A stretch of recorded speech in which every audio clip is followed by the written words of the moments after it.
So the latest updates on BTK inhibitors involve really the choice of BTK inhibitor. We now have a very important randomized trial, the ASPEN study, that taught us a lot. It taught us that there are differences in the way BTK inhibitors perform.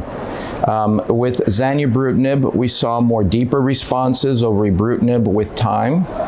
What we also saw, surprisingly, was activity in subsets of patients. Those that carry the CXCR4 mutation had deeper responses and better progression-free survival. This was completely unanticipated if they were on zanubrutinib. And we also learned something very important, and that is the role of TP53 alterations. This had been so underappreciated up to this point in time, and now because of the ASPEN study and the genomics that were done that accompanied the ASPEN study, we know that patients that have been previously exposed to alkylators and nucleoside analogs carry a higher burden of TP53 alterations. And we also learned because of the ASPEN study that patients do better if they're on zanubrutinib as opposed to ibrutinib.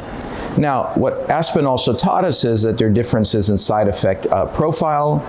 In the case of zanubrutinib, far less atrial fibrillation. In the case of ibrutinib in this randomized study, less neutropenia. And so at the end of the day, as clinicians look at BTK inhibitor choices, I think what they need to come away with is that genomics play a big role in teaching us how to use these drugs, but also looking at the side effect profile and picking the right patient.